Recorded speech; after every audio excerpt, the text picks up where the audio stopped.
Quand j'ai connu mon mari, il était au pompe funèbre général de Cherbourg. Donc, il cherchait des couples pour aller tenir des bureaux en Afrique.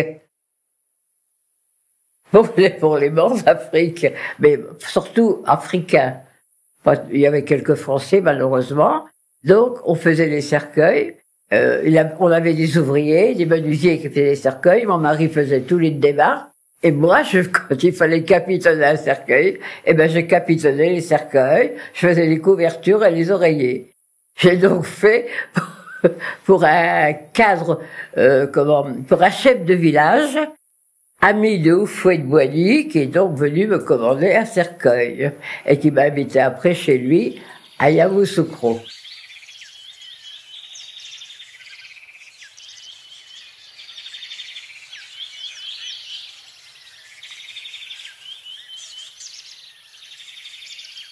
Ah, moi, je suis toujours très bien entendue, là-bas.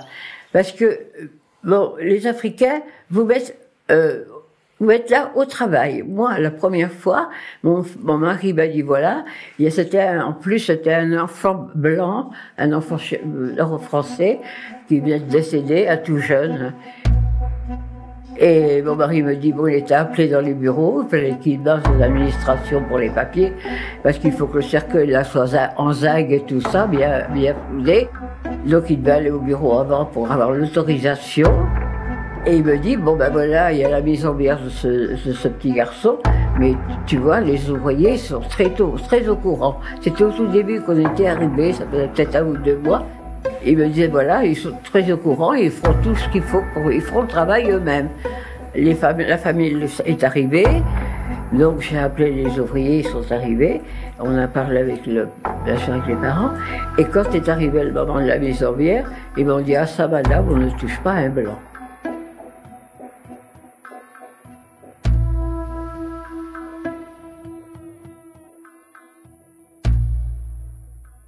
Alors j'étais très ennuyée devant les parents.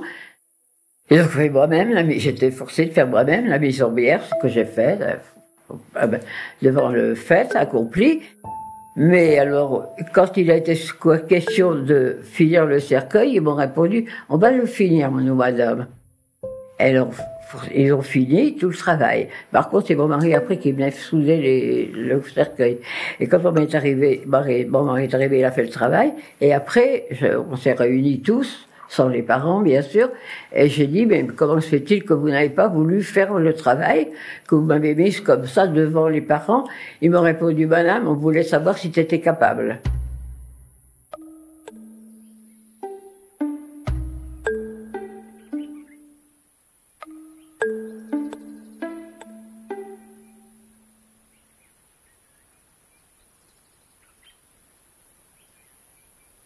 Parce que, en définitive, c'était pas de la méchanceté. Pour eux, c'était normal que je sache faire le travail que je leur demandais.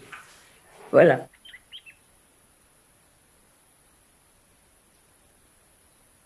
Pour eux, c'était normal. Bon, que voulez-vous dire à ça? Bon, c'était normal, en définitive. Pour eux, c'est comme ça. Ils vous mettent devant le fait accompli, toujours.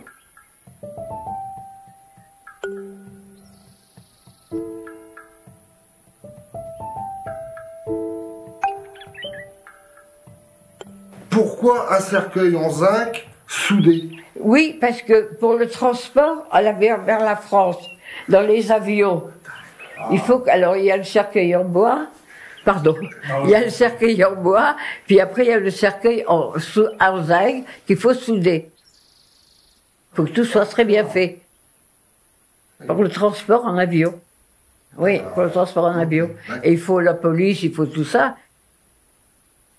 Et on allait au ministère, mon mari allait dans les ministères pour chercher les papiers, parce qu'il faut l'autorisation, on était en ce moment-là en Côte d'Ivoire, il faut l'autorisation de la Côte d'Ivoire pour ramener le cercueil en France. Parce que le cercueil en bois, bon, à force d'avoir la chaleur et tout ça, ça ne résisterait pas. Et mais il y a eu l'indépendance. Nous étions en ce moment-là au Cameroun.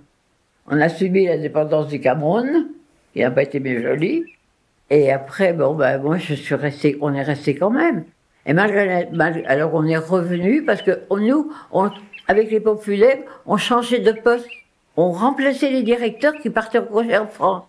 Alors on faisait 3 mois dans un pays ou 6 mois dans l'autre. Tout dépendait de ce que les directeurs avaient comme congé en France. Alors on transportait juste nos bagages, bêtement. Hein. On était logés dans la maison des directeurs où on allait. Professionnel, oui, c'était pas pour la promenade, oui. C'était des longues distances, mais pas forcément pour se promener. Toute l'Afrique, toute l'Asie, dans les chantiers atlantiques, qui sont à Saint-Nazaire, l'usine principale, mais moi j'étais au service après-vente à Paris. Ce qui fait qu'un coup de téléphone, et puis le lendemain vous vous retrouviez au Congo ou ailleurs. Pas le choix. Enfin, il y avait la famille à élever, à nourrir et tout, donc on se trouve pris dans un engrenage en fait. Et je veux pas me plaindre, hein, on gagnait bien, c'est pour ça que je partais moi, hein. C'est parce que si j'étais à Cherbourg avec mes 4 gamins et tout, ça coûte cher quand même, hein. Donc ils nous envoyaient en déplacement en France, on gagnait rien. Et quand j'ai eu la possibilité de partir en majorant de 30 ou 35% mon salaire, je partais à l'étranger. De toute façon, ils vous envoyaient à Marseille ou n'importe où, vous ne pouviez pas rentrer chez vous. Donc quitte à partir, valait mieux partir loin et que ça paye. Ouais. C'est tout. Je suis monté en Inde, je suis monté jusqu'à Bornéo. Donc moi, quand on allait là-bas, j'avais un engin de 9000, 10 000 chevaux à monter, machin tout. Il y avait tout un ensemble de 80 tonnes à monter. On faisait 60 heures par semaine. Hein. On avait environ 2 mois et demi pour faire une installation complète. C'est-à-dire qu'on arrivait, il y avait un bloc en béton, on repartait, on débitait des kilomètres.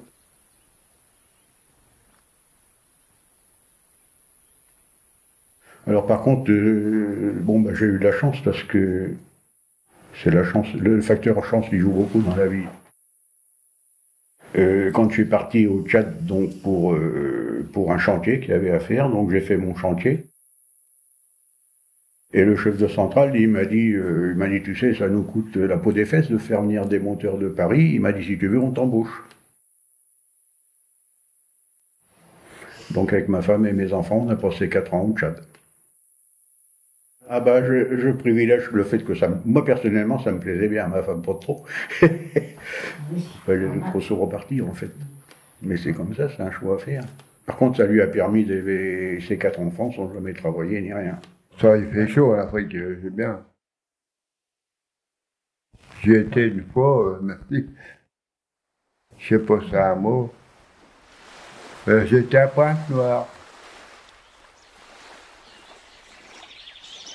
Mais j'étais pour le travail. Moi, Pointe-Noire, c'est là qu'on. S'il n'y avait pas eu l'indépendance des pays d'Afrique, c'est là qu'on serait resté. J'étais à Pointe-Noire, j'ai passé un mois ces plateformes pétrolières. Mais mon principal métier, c'était soudeur à l'air. Et j'ai travaillé à l'UE sur les plateformes pétrolières au départ, où on les construisait. Ouais, et puis après, quand l'UE a fermé, et après j'ai été en déplacement pour Bouygues. C'est parce que c'est Bouygues qui avait repris l'UE, et j'étais en Afrique. Ils m'avaient envoyé en Afrique.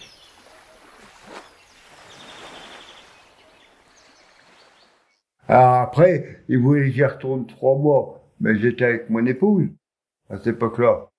Et moi, je me suis dit, je ne vais pas laisser mon épouse pendant 3 mois, surtout que j'avais mes enfants.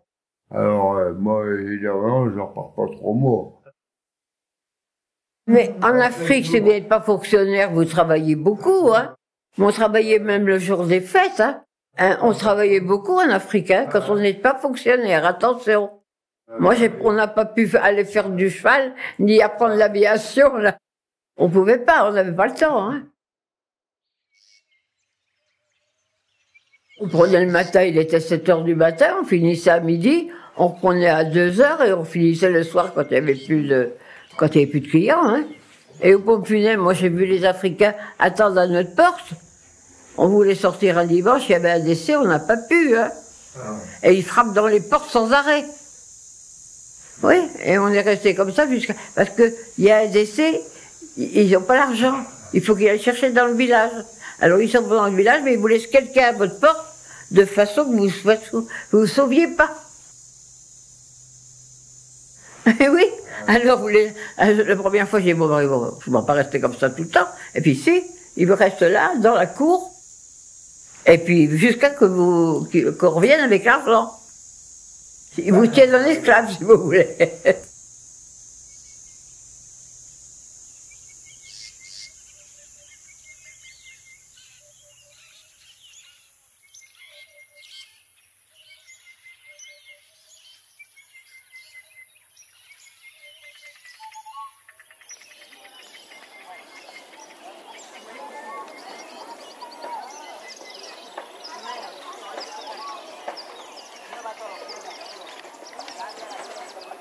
Très bien. J'ai jamais eu de problème. Ni avec mes boys, ni avec quelqu'un des ouvriers. Non, oui, vraiment. Hein. Il faut respecter la personne chez qui vous êtes. Vous êtes en Afrique. Vous devez quand même... Vous êtes chez eux. Bon, ils sont vos employés, mais il faut les considérer comme si c'était des employés de France. Moi, c'est toujours ce que j'ai fait. Je savais m'excuser quand j'avais eu tort. Et ils reconnaissent beaucoup, ça. C'est pas beaucoup, à part Abidjan ou la grande ville, c'est pas beaucoup ou Brazzaville et tout ça, c'est pas beaucoup les Français qui tiennent les commerces. Ce sont des Grecs, ce sont des Libanais, ce sont des étrangers. Et puis je ne sais plus quelle nationalité, mais il y a beaucoup de nationalités étrangères qui sont là-bas. C'est difficile parce que le français n'est pas très respectueux par lui-même. Le français n'est pas respectueux. Le français, même un boy, ça doit être... Je disais, mon fils est parti là-bas, il avait 8 mois. Il a été élevé par son boy. Mais j'ai jamais autorisé mon fils, si le boy lui donnait un ordre, s'il était juste, à le contredire. Quand il touchait un couteau, il était petit, parce que là-bas, on n'achète pas un beefsteak, hein. On achète un filet complet au marché à 6 h le matin.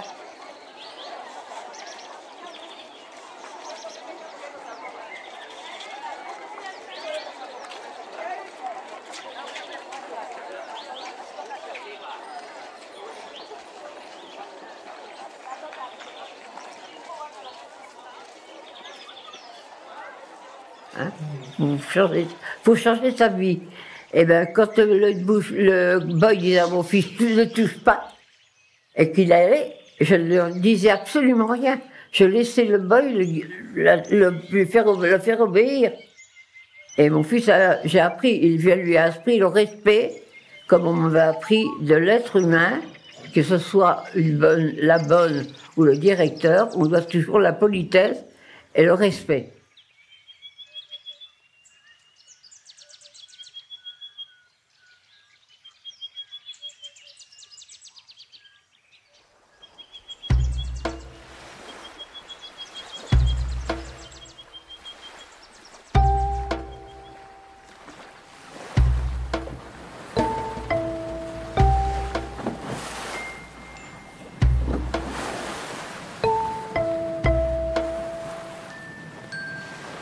On a pris le bateau.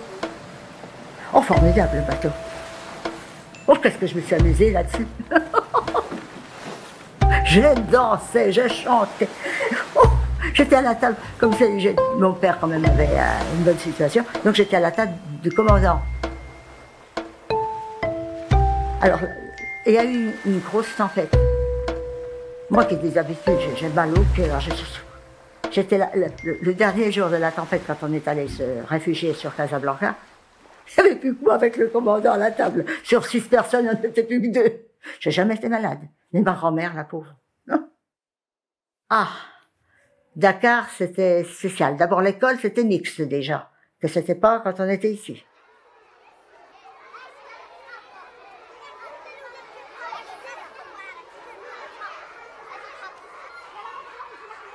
Donc, on avait c'était bien, il y avait une très très bonne entente, sauf que les garçons blancs, à part un, qui s'appelait François, qui était très gentil, lui, qui nous... très, comment dire, très serviable et tout, et il nous ouvrait la porte si on voulait rentrer, et il laissait les filles rentrer avant les garçons. Mais il y en avait d'autres. Par contre, les Noirs, les Africains, parce que j'en avais avec nous forcément, eh bien eux aussi ils faisaient. Hein. Mais les autres blancs, oh non, j'aurais tapé dessus moi. Mais aucune considération pour les filles, aucune. Pour eux, parce que moi j'étais en section Mathelem, donc c'était quand même, enfin j'ai fait quand même la seconde, la première, et puis après c'était Mathelem, c'était l'UMAT. Bon. C'était M', qu'on appelait ça. Mathelem et M'. Donc, ah ben les garçons, ça leur plaisait pas qu'il y ait des filles avec eux. Pour eux, on était pas capable de suivre la physique, la chimie et les maths. Dès que j'arrive à Dakar, l'école était mixte. Ah, ça n'était pas ici. Ah non, non, non. Il y avait l'école primaire que de filles, l'école secondaire que de filles, mais autrement, oui. Et puis il y avait l'école de garçons qui n'était pas très loin de la nôtre. Mais autrement, non, c'était séparé. Hein. Ah oui, oui. Mais c'était bien, question d'éducation. On avait, oui, on était quand même assez libre de choisir si un jour on ne voulait pas faire quelque chose. On pouvait aller trouver le professeur et puis dire, bon, ben, est-ce qu'on peut organiser ça un autre jour? C'était vraiment, moi, je me suis énormément plu. Ah, différent, complètement. Beaucoup plus, comment dire, dilettante, si on veut. Tout le monde ne suivait pas les cours, hein. Mais c'est vrai que la plupart, si, quand même. Parce qu'ils savaient quand même c'est là de vivre. À l'école, c'est... Mais par contre, après la terminale, eh bien, il y avait qu'une école pour suivre, pour continuer. Mais c'était français, il n'y avait pas une école de maths.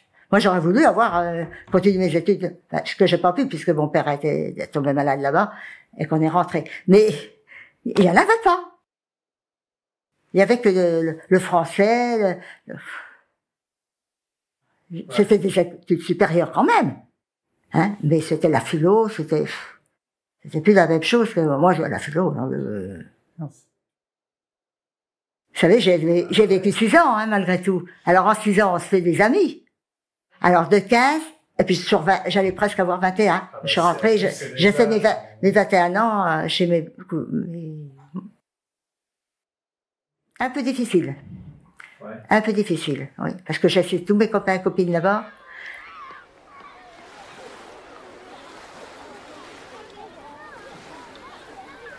Donc j'étais 6 ans à... Ouais.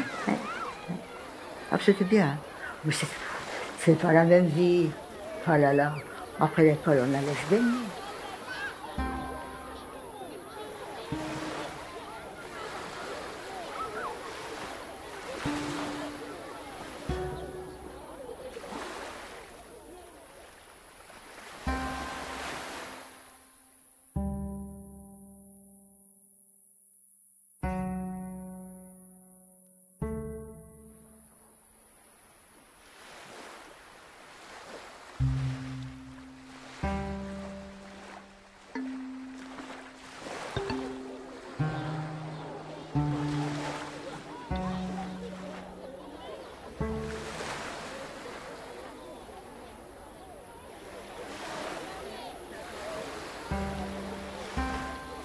Et j'ai jamais souffert de la chaleur, il y a ça. Parce que on prenait l'école très tôt le matin, vers 6h30, jusqu'à 11h30, donc on avait 4 heures, non, 6. Et l'après-midi, on avait 2 heures de cours. On commençait à 15h30, parce qu'il fallait dormir. Il fallait se reposer, il faisait trop chaud. Donc, j'ai jamais pu dormir. Alors ma sœur, qui était avec moi forcément, elle était couverte par les moustiques. Alors elle était couverte par les moustiques, pas moi. Alors elle était couverte et elle dormait. Et puis moi, ou je chantais, ou j'écoutais des disques, ou j'allais sur la terrasse et puis je dansais. J'ai jamais pu faire de sieste. Jamais. J'ai jamais souffert de la chaleur là-bas. Jamais.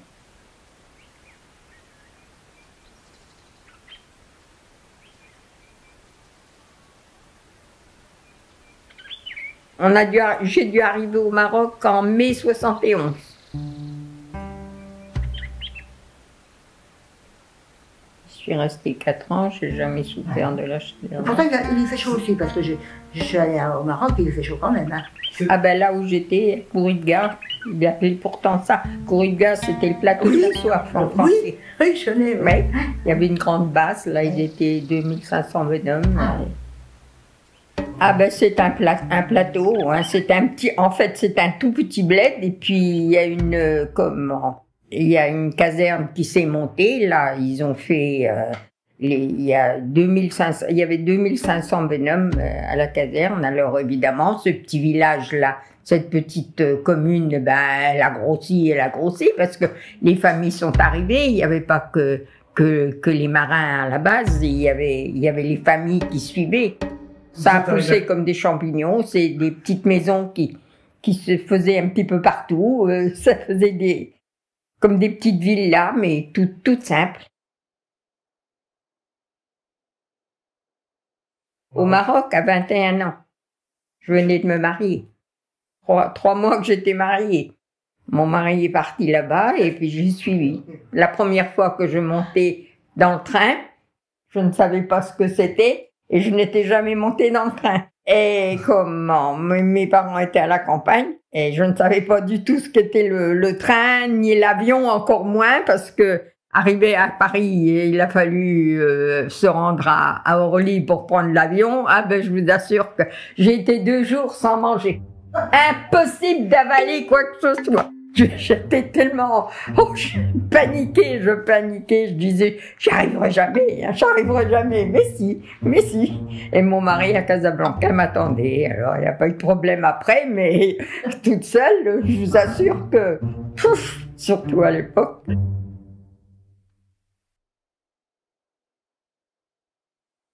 J'ai travaillé pendant presque 4 ans chez Bata, les chaussures Bata.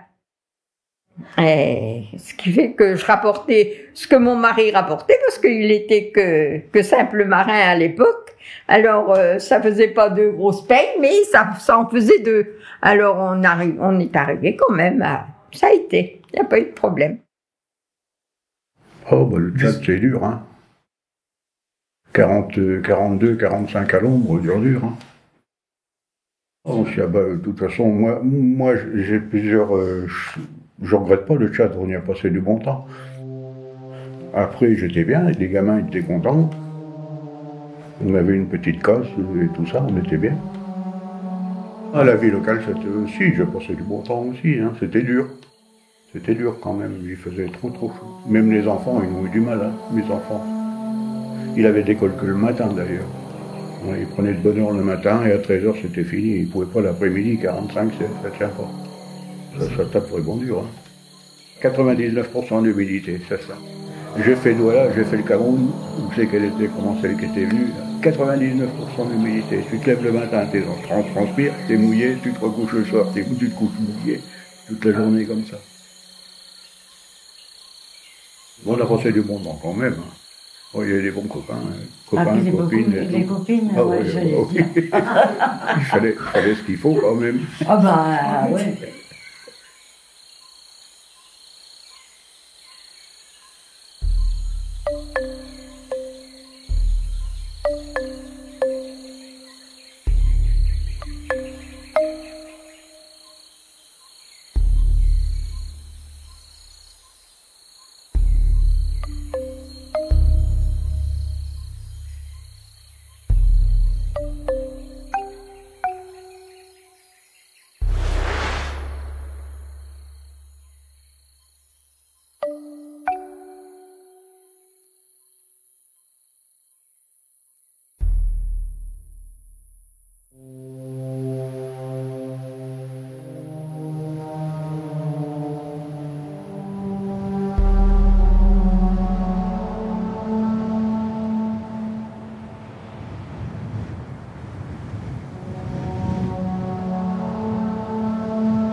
Le Tchad est le 5e pays le plus vaste d'Afrique. Il est situé en Afrique centrale. Le 11 août 1960, le pays gagne son indépendance. Et c'est François Tombalbaye, dit Ngarta Tombalbaye, qui en devient le premier président.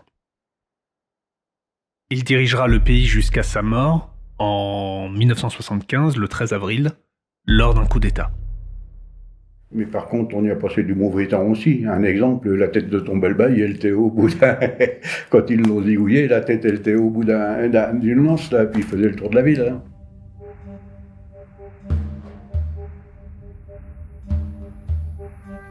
En 1954, débute la guerre d'Algérie. Ce conflit oppose le FLN, donc le Front de Libération Nationale, aux autorités coloniales françaises. Ah bah oui, ben heureusement. Alors là, j'en ai pas un bon souvenir, par contre. Et ben, c'est-à-dire que j'ai eu la chance d'être muté directement dans un régiment de chasseurs parachutistes, et puis il faut le faire. C'est sur le terrain toute la journée, dormir par terre et tout. Et c'est très dur. On y laissait des plumes, beaucoup de plumes. Bah, c'était les bérets rouges. Hein. On était considérés comme des... Surtout en France, on était considérés comme des têtes brûlées. Oui, c'est bien. Il avait peut-être pas tort. Ce conflit va durer 8 ans. Donc c'est pas un bon souvenir, ça. Non, c'était trop dur.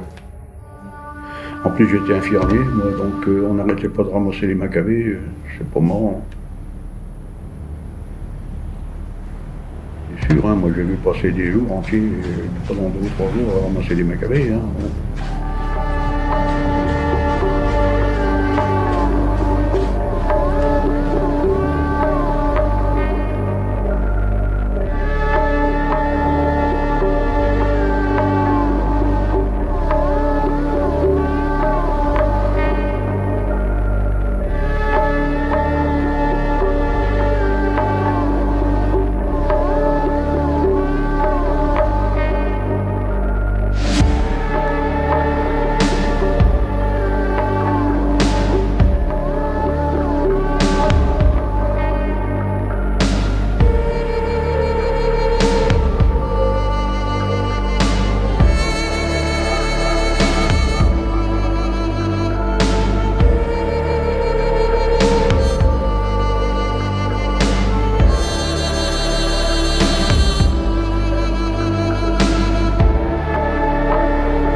Le 5 juillet 1962, l'Algérie obtient son indépendance, ce qui met fin à plus de 130 ans de domination coloniale française.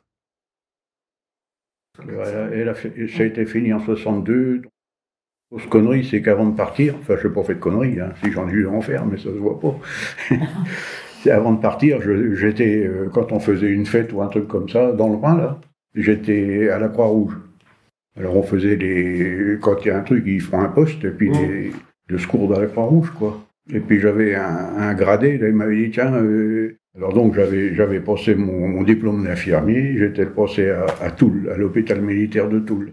Et puis le gars il me dit, ah bah tiens, si tu veux, je vais te faire rentrer dans le service santé. Au bout sur le coup, j'ai dit, pourquoi pas, quoi. Ce que j'avais pas prévu, c'est qu'il me fout dans un truc comme ça, où c'est con de repartir. Mon mari est parti en 54 au régiment, et il était sur la liste pour partir, il n'est pas parti, donc c'était déjà commencé, 54. Oui, ça a duré longtemps, au moins 6 bonnes années. Hein, oui. Voilà, il est rentré au régiment en 54, il est ressorti qu'en 56. Ils l'ont gardé 6 mois de plus parce qu'il était sur la liste pour partir en Algérie. Et il n'est pas parti parce qu'il y a eu, je sais pas, quelque chose, quoi. Attends, qu'est-ce que tu m'as dit, 54? Il est parti, oui, il est rentré en 58. Non, il a jusqu'en 56. 2 ans d'armée, 2 ans. 54-56. Il est parti en mai 54, il est rentré en mai 58. 56. Ah oui, c'est ça qui m'avait parlé. 56, oui. Mon fils est né en 50. C'est pas pareil, 68, je confonds les dates, oui. En 56, oui, voilà. Mais voilà, donc, il était content de ne pas partir.